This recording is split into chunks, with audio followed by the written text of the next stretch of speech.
Welcome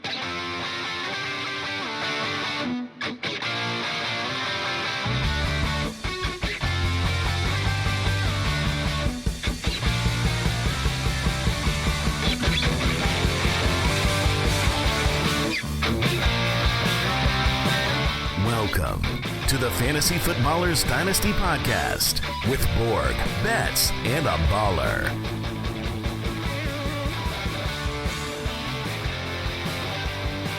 Welcome back. It's post-Thanksgiving here on Fantasy Footballers Dynasty Podcast. I'm your host, Kyle Monangai, and I'm joined by Matthew Betz and Jason Moore. You're certainly in post-Thanksgiving mode, Kyle. Can't confirm. Barely awake, still in your nap from the afternoon window of Thanksgiving, post-turkey, post-dessert.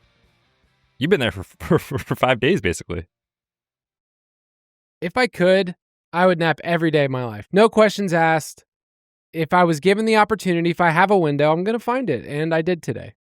That is wonderful and smart, wise, and lazy, Kyle. You are such a lazy... On our dime, we're paying you remotely, and you're just napping. Unbelievable. Kyle's literally asleep on the job. Can we get HR in here? What's funny is that I feel like over the years, I've known you two gentlemen a good bit. I feel like Jason has tried to use the angle at me of calling me lazy before, and it's backfired. Every single time he's tried to call me lazy. In fact... You just work harder? Fantastic. It's not a backfire. Dang it. It's a long con. No, it's usually when you call me out on some either stupid stat or something about the show that you're like, there's no possible way you could do this. We used to do it on our Liar episodes, Jason, and you called me a liar. You called me lazy. No. And it backfired. But yeah, maybe you're right. Maybe I'm just re-energized for this show. But yeah, I mean, Betz, do you nap at all, ever? I know you wouldn't on the company's dime, but just hypothetically. You mean between 9 a.m. and 5 o'clock p.m.?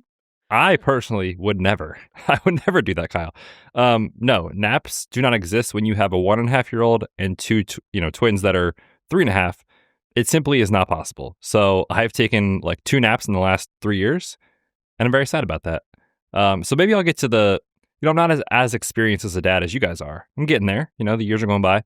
But I feel like when you reach a point in your late 30s, early 40s, you become a pro, like sneak in a nap type of guy. I'm just not there yet. I'm trying. I'm just not there yet. Yeah, you'll get there, bud, when you're a little bit older. But on this episode, we are going to do a little film rewind, talk about some intriguing players that I think for Dynasty, we are asking the question of what do we do with these players moving forward. So I'm interested especially about some of these running backs. And I know the rule of thumb is, Jason, that if they are a day 3 running back, we don't care. But I feel like the last year or so, and maybe this group, like I'm starting to care. I don't know if that's true. I mean, there's two. Like, does Cam Scatterboo count as a day 3 running back in your mind? No, there are 2 guys over the last 2 years that have put the narrative aside and said, I am good enough that I am a core part of the team. We are now the planning of the franchise is around this player, and that was Bucky Irving last year and Cam Scatterboo this year. Now there's plenty of other options in the last 2 years of guys who they've done a great job, really giving it their best. You got Kyle Monangai looking great. You got Tyrone Tracy last year, plenty of others, but those are the day 3 picks where I go, I don't care. I don't care.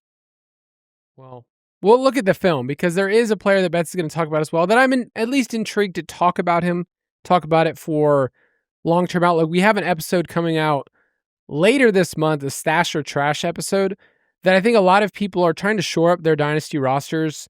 Maybe they're rebuilding and they're trying to figure out, what do I do with this player? Should I keep them? For some of these running backs, we're kind of guessing what the workload and guessing what the situation is going to be like a year from now when some of these teams probably add a couple of backs to their mix. But we'll talk about that. And then we'll talk about some players that if you have them on your roster, they have really, really big name value. And yet they have been crushing your soul to the point of you're asking yourself, do I sit these guys? Because in Dynasty, obviously, you're never cutting any of them. But you are trying to figure out as you go through the playoffs, what do I do with this player? What do I do with Justin Jefferson? What do I do with Lamar Jackson?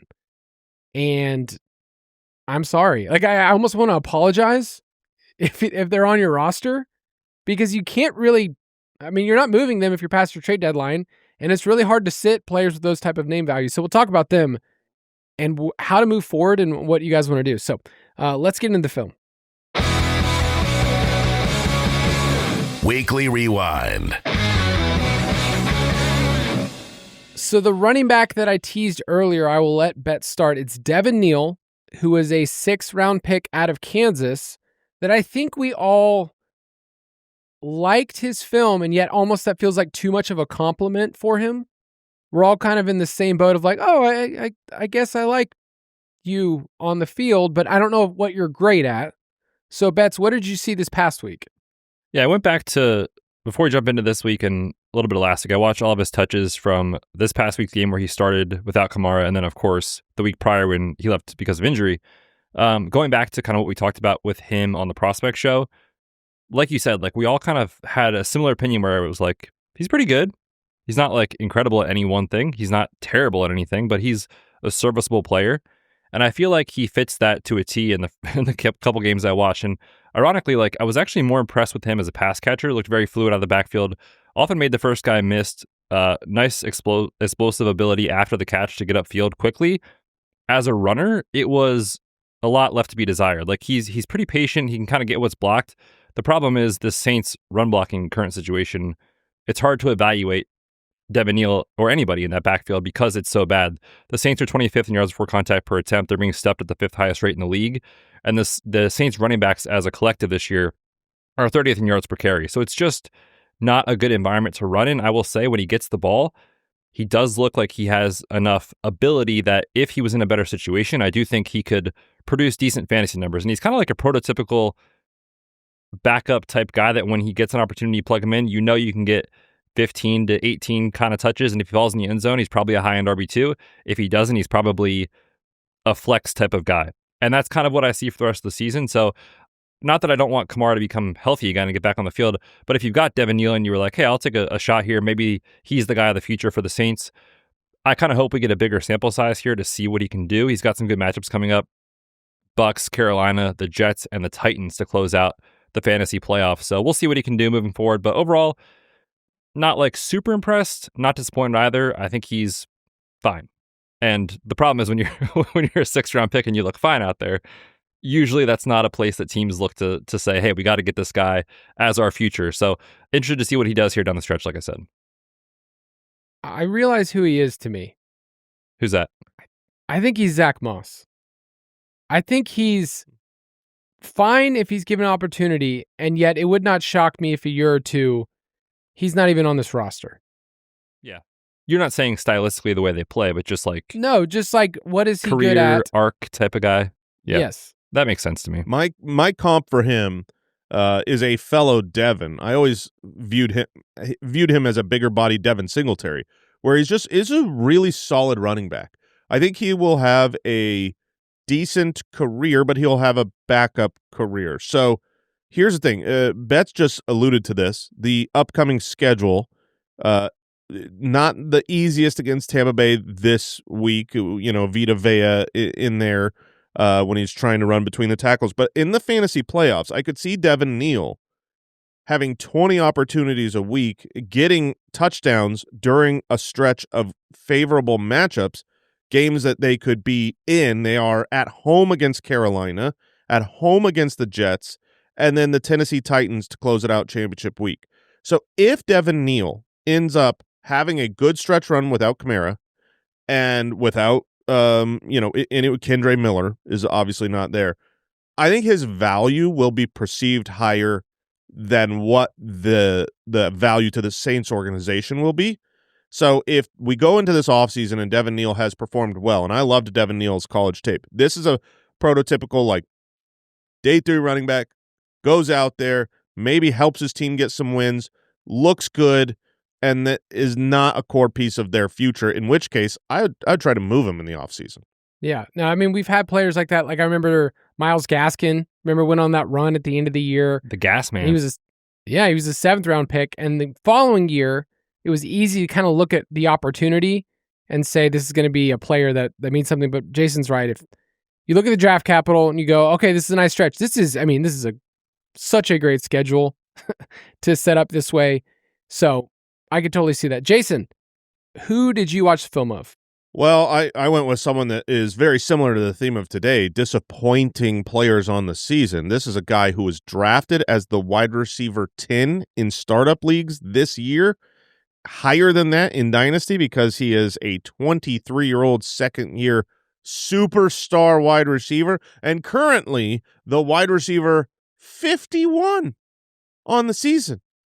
Brian Thomas Jr., back from his high ankle sprain, went out there and put up a solid 3.8 fantasy points this past week, which not too far off his average this year. Sad to say. He has had 2 games where he's hit 10 fantasy points this year. One of those games, he hit exactly 10 fantasy points. Not a great game. He's basically had one good game this season as a guy who was drafted top 10 in startups and even higher in Dynasty. So I wanted to just go and see like what's going on with him. I watched every single snap when he was on the field because he only had 3 targets. I didn't just watch the targets. Wanted to see how he looked coming off the ankle sprain. Wanted to see how Trevor Lawrence. I mean, obviously Trevor Lawrence and him, they are not as in sync as other players. That is for sure. You look at Brian Thomas's incredible stretch, and it was with Mac Jones last year after Trevor Lawrence went down to an injury. It feels like Trevor Lawrence has a better sync with Parker Washington, and now with Jacoby Myers. Something about the routes that Brian Thomas runs and the timing for Trevor Lawrence, it just hasn't worked yet. But watching, I wanted to see, what does he look like? How involved is he? And he looked, to my eyes, great. He was open. He was running so fast. He was annihilating guys in the blocking game. There was I mentioned this on the main show yesterday, but Jacoby Myers' big play where he got downfield for like 60 yards, that was because after he caught the ball, Brian Thomas, who was out on the wing on the right, just went and mowed a guy down he just went and cleared the room for him. I mean, Brian Thomas, he was doing the things on film that I think the coaching staff is going to look at. I mean, he opened up running game for Tootin, for ETN, pass blocking in the receiving game for Jacoby Myers, always going. I mean, he was like, it seemed like a max effort game for a guy who went out there and put up 3.8 fantasy points. But also this game really got out of control. I mean, it was like 25-3. That was the final score, but it felt like it was 25-3 in about 10 minutes. And then it was just like, let's both teams just take the rest of this game off. That's kind of how the game script went. I think Brian Thomas has not lost anything from his rookie year. I really don't. And he is a world-class disappointment, and he will be a target for me this offseason. I think people who have him are scared out of their mind. I think they are done. And when I watch him play as a 23-year-old, he is faster than the other guys. He is so easy when you're watching the All-22 to like, oh, where's Brian Thomas? Oh, there he is, because he's the giant, super fast guy. He's a better athlete than everyone that the Jaguars have. And I don't know the plans. Travis Hunter will be back. Maybe they move on from Brian Thomas. Maybe Trevor Lawrence gets injured. There's a million ways it can go. I'm going to bet on talent. And when I watch the film, I'm like, this is a talented young guy. He didn't accidentally put up, 1,282 yards as a rookie because he got lucky and had Mac Jones throwing him the ball. So I was happy with this game. He is better than he's been for fantasy this year, and I'm just hopeful that they figure it out as far as the connection between T-Law and Brian Thomas. Do you think that when he was seen as a top 5 or 6 dynasty wide receiver this offseason, that was a bit premature, where maybe where he's at now just in terms of sentiment is like, is this guy even a top 15 wide receiver? Maybe he's outside of that. Oh, he's probably not. Is he probably somewhere in the middle is my point. Is he probably like wide receiver 13? Yeah, I can give you some names in a second. Yeah, I'm guessing he's going to be below that in sentiment. I think in a startup dynasty draft next year, I wonder if he'll be valued inside the top 20 at the position. Unless he has a really strong end of the year, people are going to be afraid of Travis Hunter coming back. They're going to look at a super down year, and I think they're going to be out. This is why he's a trade for target for me. It's not because, he is a top 10 guy. It's because he's probably being valued closer to wide receiver 25 or 30 when he's probably wide receiver 15. And as far as whether we overvalued him coming into the year, hindsight 2020, you go, oh man, we got it wrong. Yeah, sure, we did, but I don't think the process was wrong. I mean, this was a guy in his rookie year with a backup quarterback who was the wide receiver 4 in fantasy. You bet on those guys, and more often than not, you're going to hit. There's always going to be momentary blips on every single player. Like when we talk about Jefferson in a second, it's like you're going to look at his career as a whole and be like, oh my gosh, as a rookie, here's what he did. He was the wide receiver 1 a couple years later. And then you're going to go, wait a sec, what happened in year 5? Like you're like when you zoom out, and so maybe with Brian Thomas, you do the same. Would you guys in a startup this offseason, would you rather have Brian Thomas Jr. or Ladd McConkey? Well, that's a really good one. I think I would go Brian Thomas. Ladd McConkey is a better wide receiver, but I really think that his upside is limited with the spreading the ball around a lot of other weapons. I think Trey Harris gets better next year. Although at some point you will have the deletion of Keenan Allen. That's tough. I think I lean Ladd, but that's really close. Before we move on from BTJ, I just want to highlight one thing with his usage last year. He had almost a 13% designed target share, meaning screen, stuff of that nature. This year it's at 1%. So just in the way the offense is currently constructed, it's not a lot of the easy stuff. Just say, hey, how can we get this ball to Brian Thomas Jr. immediately? Where Trevor Lawrence is forced to drop back, read the field, and make a decision. And any player can develop over time, but we've seen a lot of Trevor Lawrence in the league, and that has not been his calling card recently. So I just wonder if, like you said, like it's kind of been a rough season overall for the Jags offense with the pieces in and out, right? You have Travis Hunter, is he a corner, is he a wide receiver? He's injured, he might come back. Oh, he's out for the year. Brian Thomas Jr. misses a chunk of time. Parker Washington emerges. They trade for Jacoby Myers. Brenton Strange in and out of the lineup. Like there's just been no cohesion in the offense. So I feel like Liam Cohen is a very good offensive mind. This offseason, when they sit down, they review everything, they figure out the plan moving forward. I think everybody in that building is going to say, hey, we have a guy who is incredibly talented. It didn't go according to plan this year. How can we figure out how to maximize him moving forward? To me, that's the rational thing. Will they do that? Who knows? But I just want to point out that the usage is just so different this year compared to last year. You hope they trade him. I do. I hope they trade him because I think a team that would go after Brian Thomas in acquiring him would say, first of all, they know they're going to have to pay for him. They're going to have to give up good draft capital for him. So the team is going to be invested in making Brian Thomas successful. I would imagine if a team did that, they have a young quarterback that is ascending, that hopefully, they're like, we need to get a star, for our quarterback. And if that happens, I think that Brian Thomas will excel. I could very much see the Jaguars saying everything that you just said, Betz, about Travis Hunter. Sure. And like, this is the guy that this regime drafted and wants to get him involved. So yeah, I hope they ship him off. But either way, I'm going to bet on the talent and not going to be too scared of the awful current season he's in the middle of. Yeah, if you don't have to pay the price of a top 15 wide receiver, then yeah, you can make up the difference. Say, hey, if somebody values him as wide receiver 20-ish in a startup, I think I can profit a little bit here.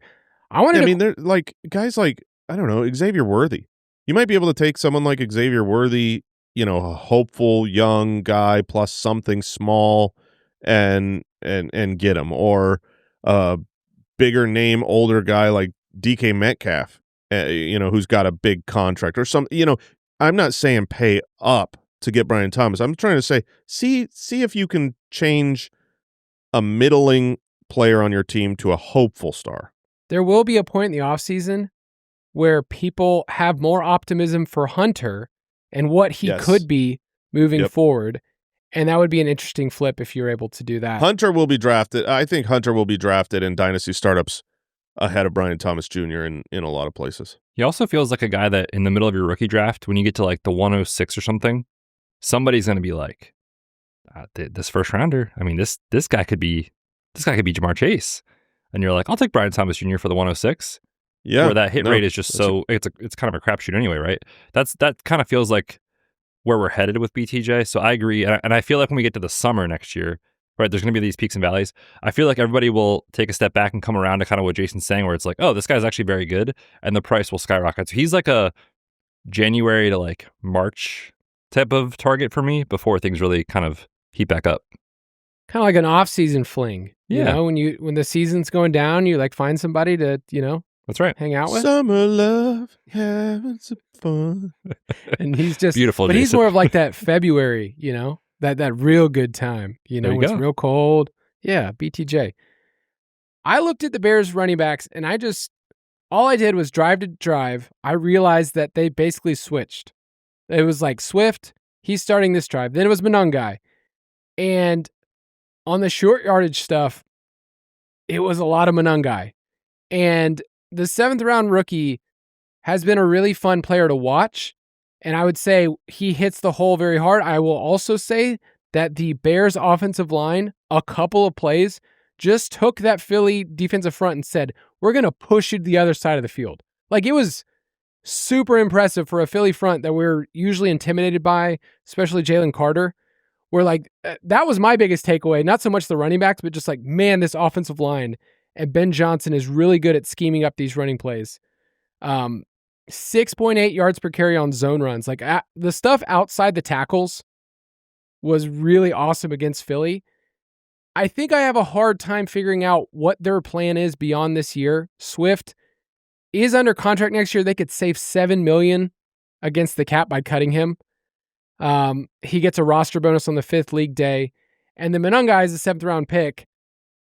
I don't know what their plan is beyond this. I think you will be able to also profit this offseason on one of these two players based on what the Bears have done. I could also see them adding a player in the draft. But my takeaway from the film was more so the offensive line than the players. Mm-hmm.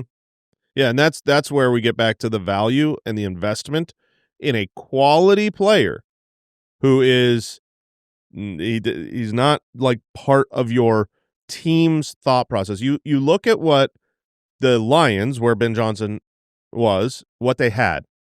They had this incredible offensive line that could open up things for running backs to the tune that Jamal Williams was, 15 touchdowns in back-to-back years on the ground. Obviously, that's good, and they were invested. But then they're like, no, we want to do better. We're going to go get David Montgomery. And they brought in David Montgomery despite the fact that they had a guy who was getting rushing touchdowns. And then they're like, no, we want to do better. And then they went and got Jahmyr Gibbs. So, yeah, they've got Swift, who's doing all right. And they've got Monangai, who's doing, outstanding for a 7th round pick. But they're going to say, no, I want to do better. They're going to bring in a free agent. They're going to draft another rookie. It was talked about that they were close to getting Travion Henderson in this draft. It didn't fall that way to them. And so next year's draft, it might not fall that way. And maybe they don't. But I will be taking a Swift Monangai approach of looking to sell them prior to free agency and the NFL draft. Because I think they're going to finish the year strong. The Bears are going to be one of the hot up-and-coming teams with a great offensive line, a great run game. And so people are going to be in on that. A young second-year player who is good, has done good, hopefully the rest of the year, scores a lot of fantasy points, who could just evaporate, could just go poof into the wind if free agency and the NFL draft fall in the Bears' favor to improve the running game. I agree. I share a lot of the same ideas and takes you guys have on that. I think, like Kyle said, my biggest takeaway from this season, not just this game, but which this game was incredible for the Bears run game, in general across the season, is like, I want the backfield of Ben Johnson behind an offensive line that is built to run the football. And, this isn't like a Caleb segment, but Caleb has had a very up and down season in totality. And I think they recognize like our best chance of winning meaningful games when we get to the playoffs is leaning on this run game and then kind of letting Caleb make some exciting plays off of play action and stuff like that. If this team is forced to drop back Caleb 45 times, like that's probably not the recipe that they're looking for. So I do think rest of this year and then into next year, the identity of this Ben Johnson offense is going to be the run game and the offensive line just because of so many investments this year, and they can make even more, this coming off season. We're going to talk about Caleb in just a quick minute. Let's take a break, and we'll be right back.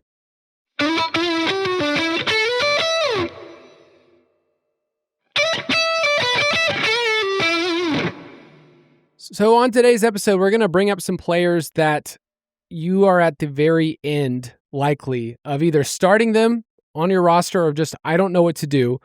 So let's talk about these players. The last straw. So let's start off with Caleb Williams. Where did that drop come from? I was just going to ask that. Guys, come on.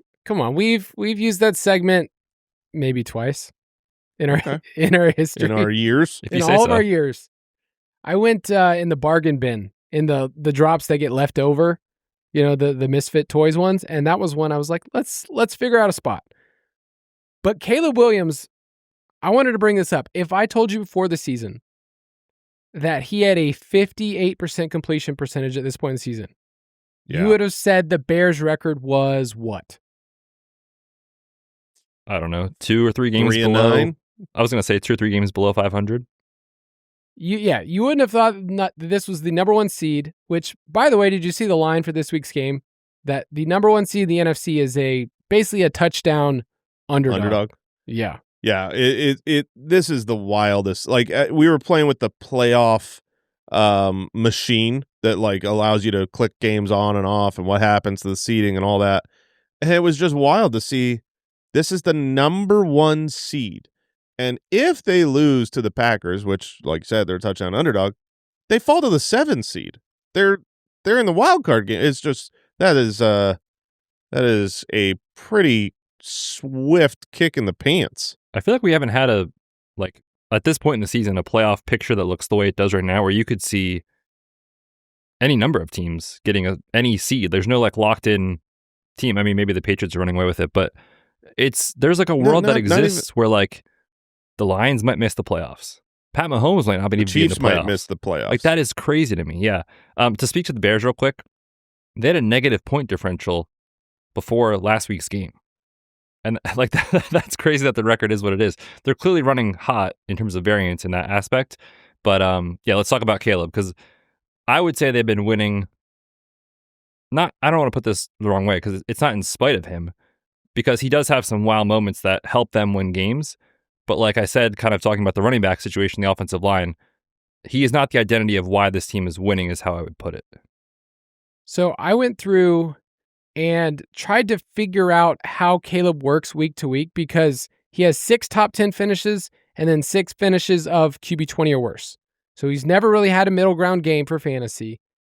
He's not like committing sacks the way that, remember last year was just like, man, sack rate was crazy. It was his biggest fault. By far his biggest fault was the sacks taken, and he's not giving up a ton of sacks. Part of that is credit to the offensive line. Yes. But always part of that is credit to the quarterback. You go through and you go, okay, so you're not completing your passes at 58%, the lowest in the league. You're not committing a ton of sacks. You're not committing a ton of turnovers. You're not throwing a crazy amount of touchdowns. His TD rate is 4.3. I'm like literally going through not only how the Bears function as an offense, but just where are all the plays going? You know that they're number 1 in the entire NFL in offensive plays per game. So they've had the ball. That seems impossible, Kyle. Seems impossible. So they've had the ball more than anybody else. And then I was going through, I was like, what happens on a Caleb play? So when Caleb drop backs to pass, what happens?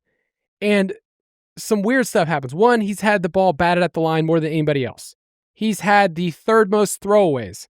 So you take plays like that are just like really random. He's actually been scrambling a lot this year, which we like for fantasy. But I figured out when Caleb drop backs to pass, it ends in a sack, an incompletion, or a scramble 50% of the time. So that doesn't help your wide receivers. So Jason, you've talked a lot about... We have a game we play here when we watch the Bears, and you can play it at home. Whenever he drops back to pass, just start shouting, "Oh crap, oh crap, oh crap, oh crap." It is so much fun because that's what it feels like is happening as he immediately starts just frantically trying to avoid anything bad and run around. It's really wild and crazy. But also his playmaking ability and his protection of the ball and not taking sacks has shown up. So you definitely can't say that they're winning in spite of Caleb. There are plays he makes that help win drives, help get first downs, and his legs have been a big part of that. You talk about how often he's scrambling. As of November 28th, so I think this is before this week's games, there were only 2 players this season with more plays reaching 20 miles per hour than Caleb Williams. And it's Jonathan Taylor and Jahmyr Gibbs. You like what? Like Caleb doesn't run the ball as much as those running backs, and he's hit 20 miles an hour 4 times this year. More than Derrick Henry. I was going to say, more than Barkley. Just on the eye test, when you watch him and he decides in his mind, I'm scrambling on this play, he does look shot out of a cannon. Like, I'm not the speed expert on the show. We know that's Kyle's domain. Oh, definitely Kyle. But to me, when the pads are on, I know who's fast. I do see a fast player. His scrambling ability is so fun, and that's what makes him such a unique player, where he can avoid those negative plays and then turn an 8-yard loss into a 8-yard gain. You know, and that matters. Like, you wouldn't. It doesn't sound like a lot. It's 8 yards, but that matters so much to the offense, keeping them on schedule and letting them do what they want to do. So yeah, it's boom bust, but the highs are very high. So I think the future is bright. Yeah. For Caleb from a dynasty fantasy perspective, which is wonderful because coming into this year, it really felt like it could go either direction. The fact that you can't reliably play any pass catcher is infuriating. You know, I've got Roma Dunze, and it's driving me crazy. You could throw, DJ Moore out there in 2 out of 10 games. He's going to be like the wide receiver 1, and the rest you can't play him. Loveland will be like, hey, every 5th game he'll be playable. All these guys, every 5th game will be like one of the best plays of the week, but you can't take that kind of percentage. You don't want 20% of your games to be okay. But all of those points should go to Caleb. So I think as he matures, as this offense matures, especially going into year 3 and beyond, you're going to start having him have a lot more games. And yeah, it'll be, Jared Goff doesn't always have a good fantasy game because their running game is so good, and I think that will be the heart and soul of this team. Jared Goff also usually finishes as top 12 quarterback and helps win, like just flat out win weeks as a streamer. And I think that is the future for Caleb. All right, so let me give you some names with Caleb, because if you have him, like in a Superflex league, you're like, I'm just going to keep starting him and I'm going to get some wild outcomes. But moving forward, who would you rather have in Dynasty, Caleb Williams or Bo Nix? Caleb. Well, that is so interesting. I usually try to go with Jason's heart, whatever the first pick is. Like I did Ladd on one of the ones earlier. I was just like, let me just get straight to the heart real quick. Yeah, this is straight to the heart. Man, I'm gonna go Bo Nix by a hair. I'm gonna go Caleb. Just there's some unknowns. Caleb is a year younger. All things considered, if they were identical, then you get an extra year for Caleb. Might be the right tiebreaker. All right, what about Caleb or Jackson Dart? Dart.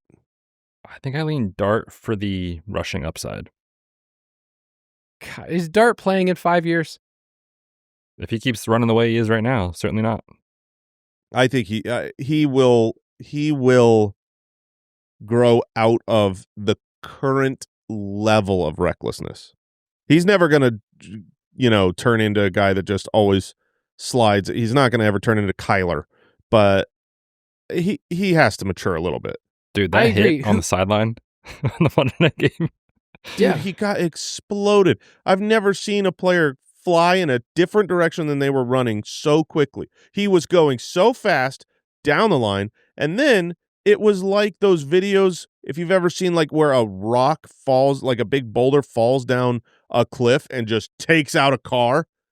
It's like the cars that are driving 70 miles an hour, and it's like that car disappeared.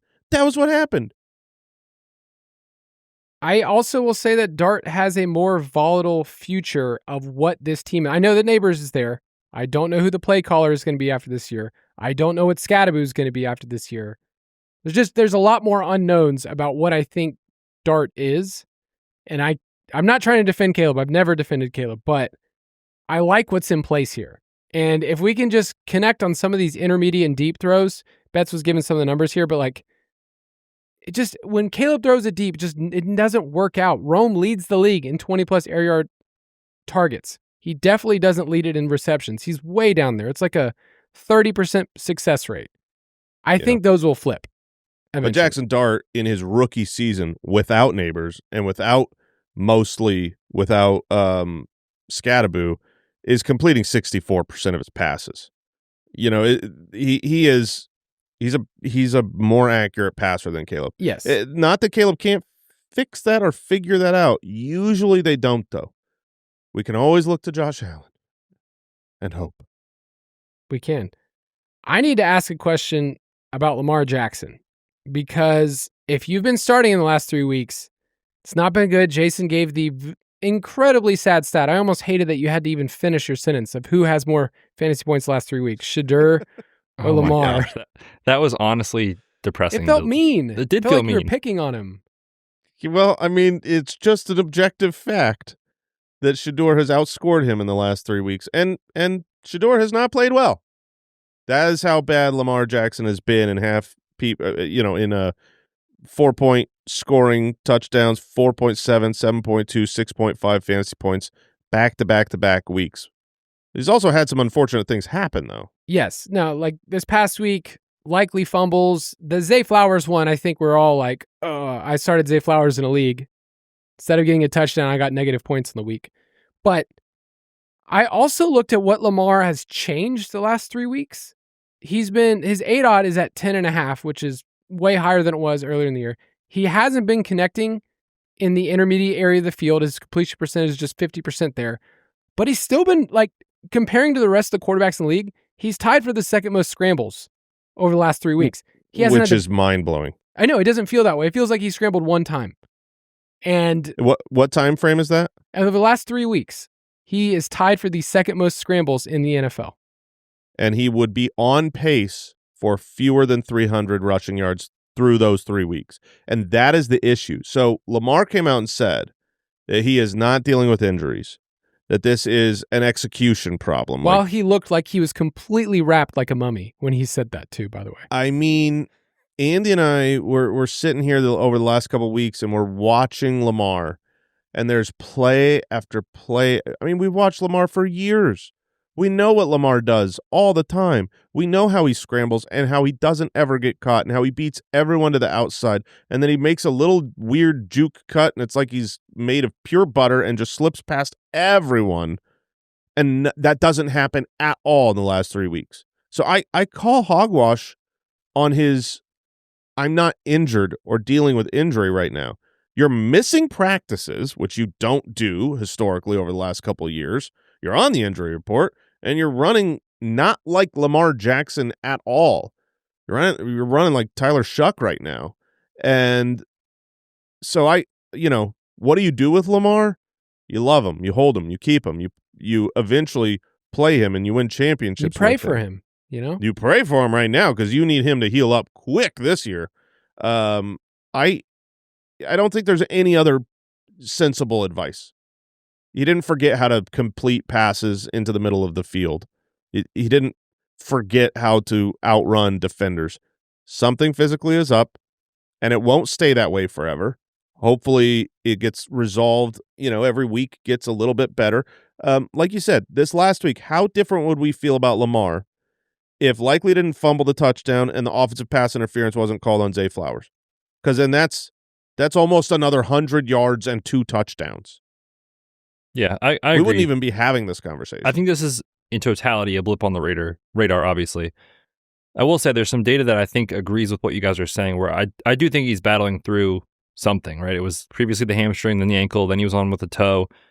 His pressure to sack ratio is currently the highest of his career. That's not been his thing. He doesn't take a ton of sacks because he's so good at avoiding them and scrambling.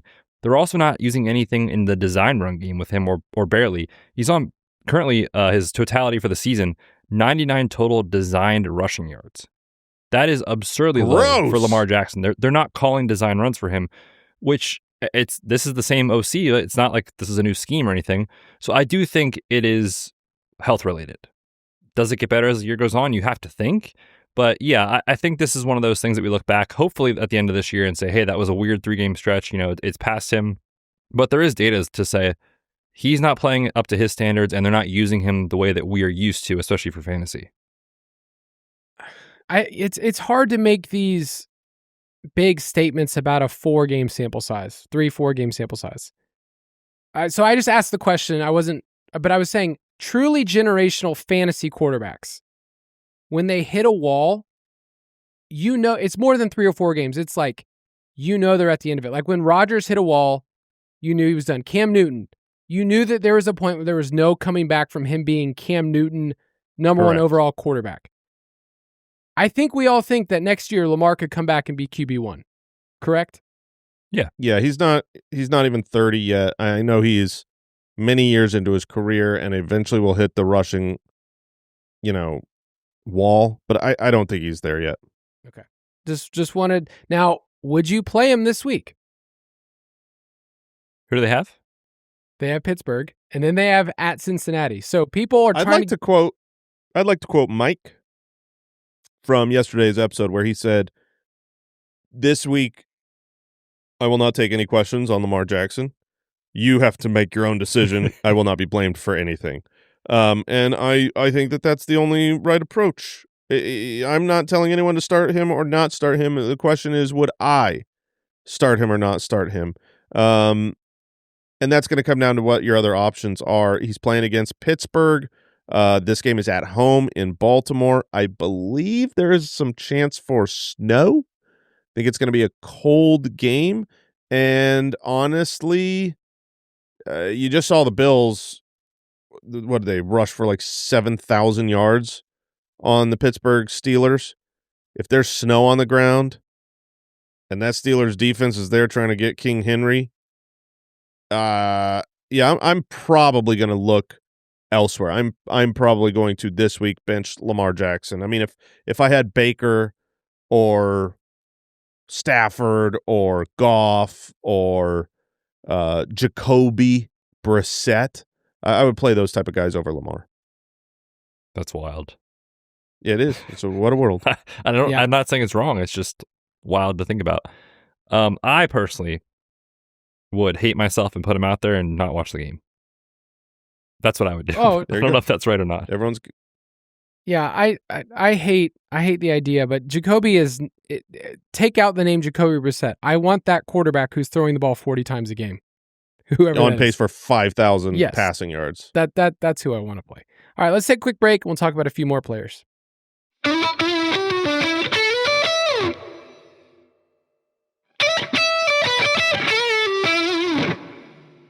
All right, another big name that I don't know. I don't have this player anywhere, but I do know that if I had Saquon Barkley and I'm sitting on one game this year, that's basically like a spike game. Like he has one game where he's at 20 points. I would be questioning in Dynasty, did I wait too long? Like I know that. Yeah. We always talk about with certain players when they get to an age, we have our life cycles, articles that kind of talk about these for running backs and wide receivers. We're okay cashing out a year early because you're still getting the value. If before this season, you're like, hey, Saquon was basically the best player in the league, and I got a haul for him. Let's say it was like 3 firsts, or I don't know what it was, but it's just something massive. 2 firsts and a young player. And Saquon went out and crushed this year. He'd be like, oh, that sucks, but I have value. Yeah. You can't get that right now, and you won't be able to get it this offseason. So where do you think he is at in the,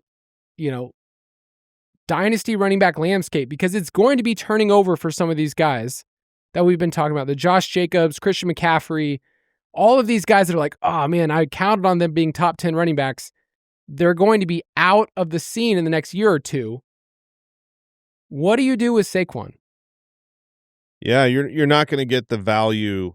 I mean, I think this last offseason, I'm pretty sure we talked about Saquon is a great sell, laid it out exactly what you just said, which is if you get the value and he's good, whatever, you got the value. But if he ends up hitting that wall, you'll never get that value again. Now, I don't know that you could trade him straight up for Quinshon Judkins in a dynasty league. The hope, capitalizing off of last year's running back one finish, was that you could have traded him for like Bucky and a first that turns into Quinshon Judkins. And so right now you're looking at a player who is probably never going to be a top 5 running back again. He's 29 years old. Obviously they've had some offensive line issues this year.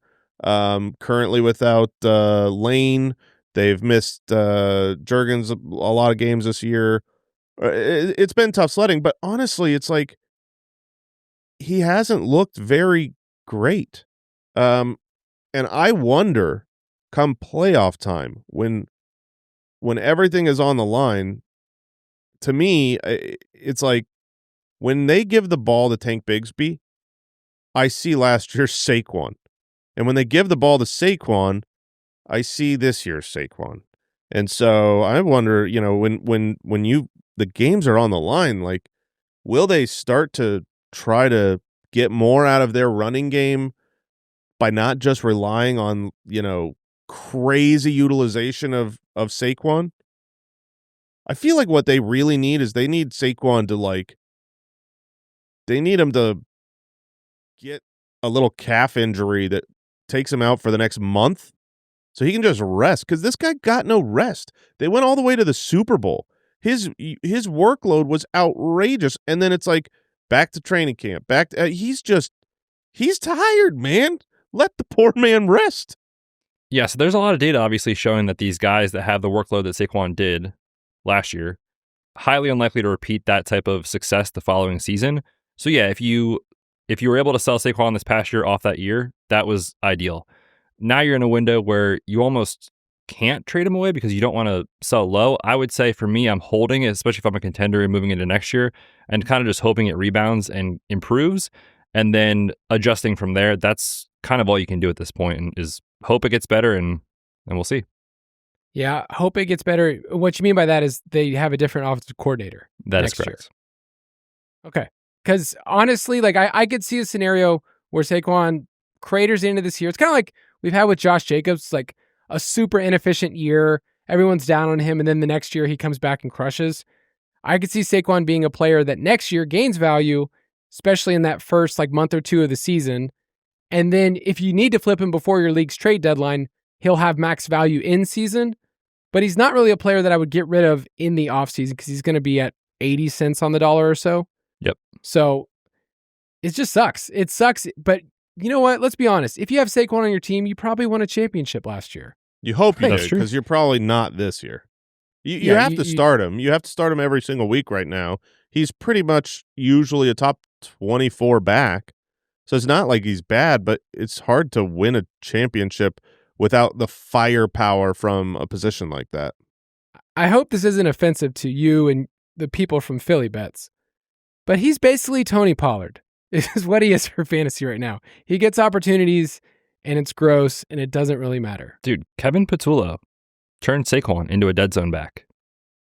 I mean, since over the last month, the Jets have a higher offensive success rate than the Eagles. So we're doing fine, Kyle. Everybody hates each other. You think that's offensive, but the Jets show that they're a good offensive team this past week against the Falcons. They came out and they talked about the game plan because Brees, I don't know if you guys saw Brees's comments. He's like, our game plan was to throw. And so I just kind of sat back and watched. I was like, I love that the Jets came into their meeting and thought hey, against the Falcons, let's just throw. Let's make Tyrod Taylor into the best quarterback in the league for a week. And it worked.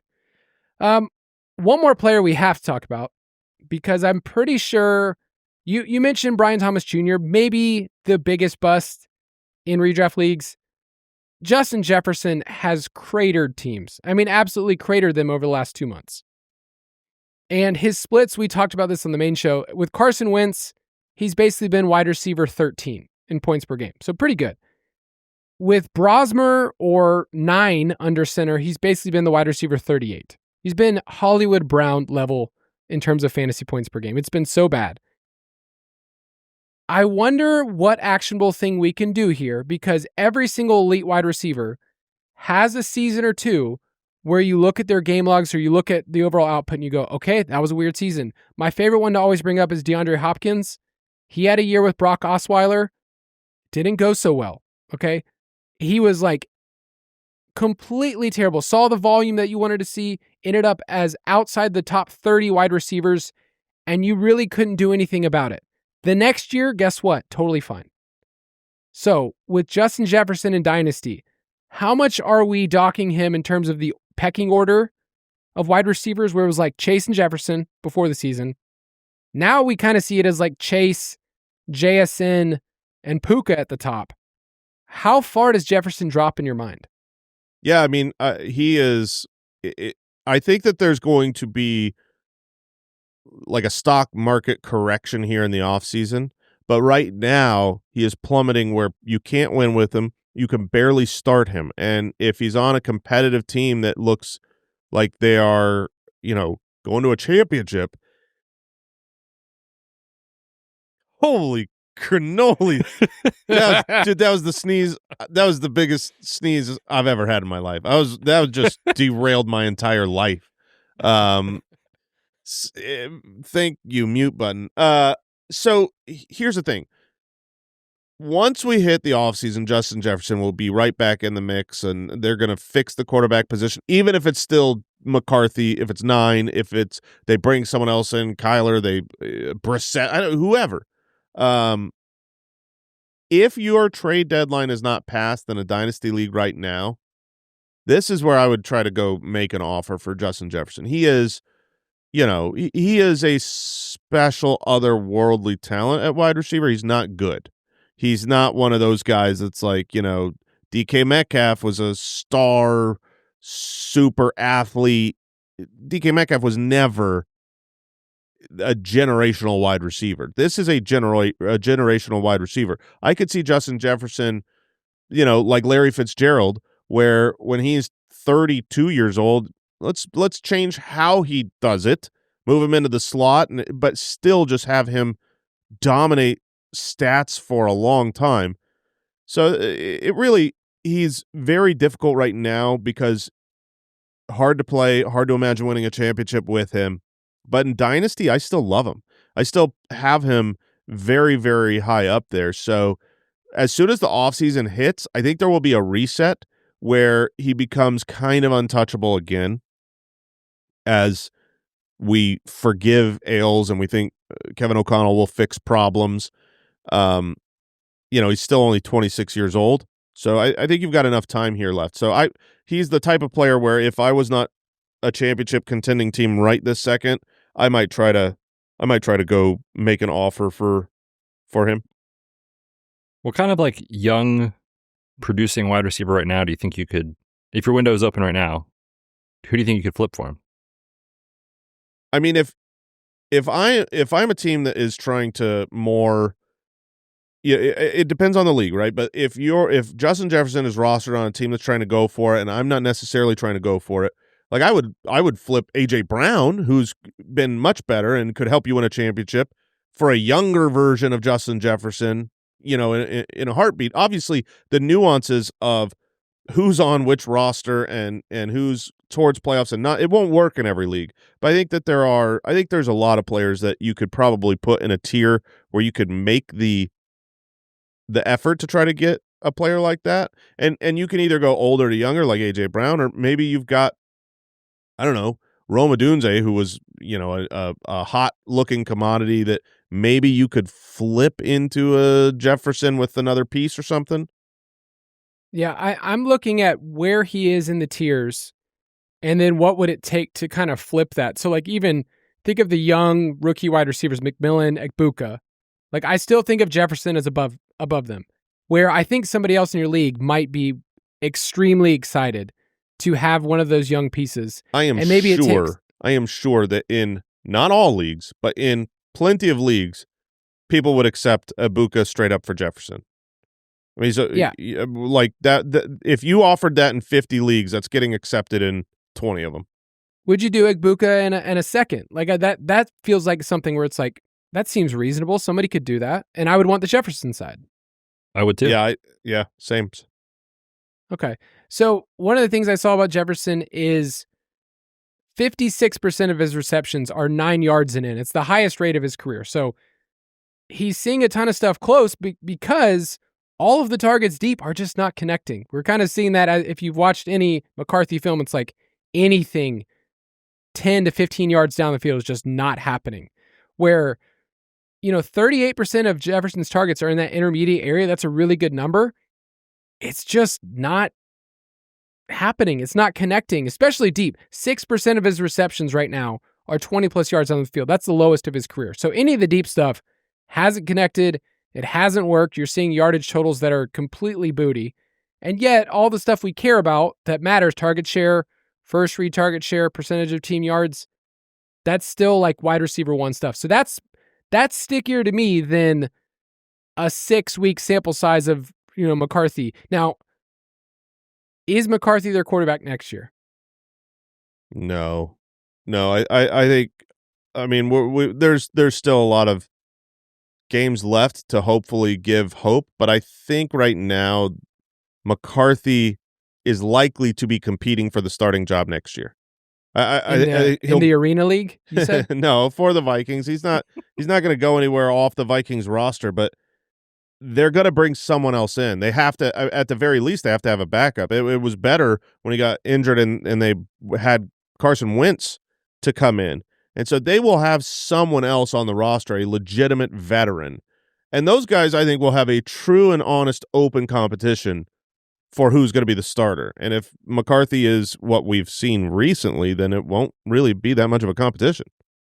It feels very similar to Anthony Richardson's situation, where it's like, hey, we want you to be the guy. But look, at some point, you might not be. And so they brought in Daniel Jones as legit competition, and Daniel Jones won the job. So, yeah, I think they are going to give him another chance in the offseason, but they're not going to hand it to him, that's for sure. It's hard to remember now that during training camp, during OTAs, during preseason, it kept flipping back and forth between Anthony Richardson and Daniel Jones. It was not a slam dunk. It was like, oh, Daniel Jones is outplaying him. And then the next week, it was like, Anthony Richardson's really showing out. It was like, and they didn't know. They said that they can't make the call yet. Now it feels like so obvious. Like, well, of course Daniel Jones would have won. Daniel Jones is a good quarterback, and Anthony Richardson has always sucked. But that took time. It took that competition. Who do you feel worse for, Justin Jefferson or Kevin O'Connell? Jefferson. Yeah, it wasn't Jefferson's decision to start McCarthy. I just, because we've been very big Kevin O'Connell fans for fantasy and the way that they've run the organization, I was going through it in my head of like, I wonder what the conversations are like at home for him. Like, you still are trying to start this guy? Like his There's wife no or other somebody else choice. is just like berating him. I feel bad for both, but one of them, I mean, Justin Jefferson is running down the field, giving his all, making a break, getting wide open, and then the ball is thrown nowhere near him, and it's so infuriating and frustrating. I can't even imagine. I remember there were, it's like the plays when I was a pass rusher back in the day, and you'd just go after the quarterback and you'd get so close and you'd get him out of the pocket and everything went right, and then he completes a bomb touchdown. It's like, why did I run? Why did I do anything? It's like Justin Jefferson at some point has to, not that he was the type of person at all that would, just quit on routes, AJ Brown, but he's got to be frustrated and feel like, why am I giving it my all? He's a human. Like, that's just tough, man. It is nice to see the players that are on your roster, and then you see the raw emotion. You're like, I feel that same, like Jackson Dart during the Monday Night Football game. Yeah, during the Younghoe Koo kick into the ground. Oh, it was good. He was all of us. He's just like, oh man, come on. Yeah. Like it was to the point where all of us are still trying to figure out what happened in Younghoe's brain at that moment. I get it with a driver. If a golf swing hits the ground, how can you kick so deep into the ground when you're a professional kicker? That's all you do. I love that it doesn't count as an attempt. Yeah, at it's a all. sack. So like on his record, it will never count as ever happening. Yeah, no one will ever know. He didn't miss a field goal. But somebody unplugged the controller, and he had no idea. Just looked like he booted down. Once that, his whole body just froze in place. Like, what's happening? That was wild. And Dart's reaction was perfect. It was yeah. exactly how we all felt. It's like, oh my God. That's going to do it for this episode. Make sure you check out thefantasyfootballers.com. Use our lineup optimizer to make the best choices so that you can also make the fantasy playoffs. We'll talk to you next week. Goodbye. Thanks for listening to the Fantasy Footballers Dynasty Podcast. If you want to take your dynasty skills to the next level, check out thefantasyfootballers.com.